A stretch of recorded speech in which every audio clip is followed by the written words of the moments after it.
სულოცოდულო, რატომღაც ყოველთვის დარწმუნებული ვიყავი.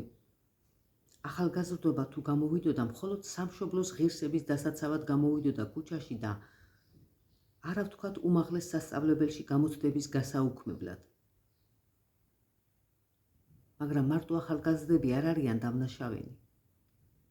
ყველანი ერთნაირად ვცოდავთ. უпростоრად, ჩვენ უფროსები უფრო ცოდვილები ვართ.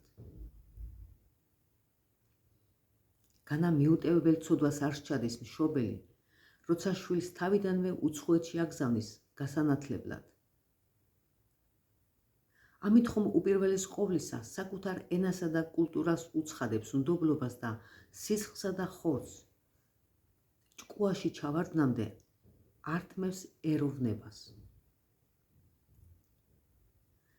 უცხო ენაზე გაზრდილი და განათლებული ბავშვი ქართველი აღარ არის. ვეღარც გახდება.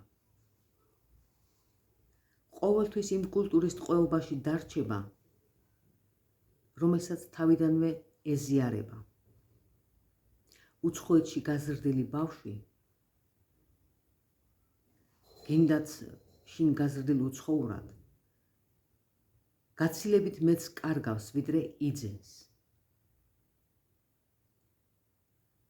იძენს დავუშვათ იერს, კარგავს ბუნებას.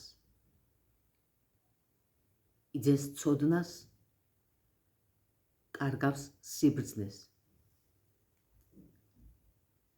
დარწმუნებული ვარ, ახალგაზრდებს მაინდა-მაინც არ ესიამოვნებათ ჩემი მოსმენა.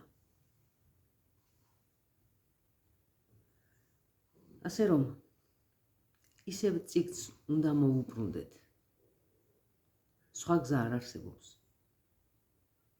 ჩვენი სიცოცხლის გზა წიგნზე გადის. რაც უფრო ადრე მივუბრუნდებით წიგნს, მით უფრო ადრე აღმოვაჩენთ საკუთარ თავს, ხოლო როგორც კი აღმოვაჩენთ საკუთარ თავს, მაშინვე გაგვიჩნდება უკეთესობისკენ სწრაფვის სურვილი.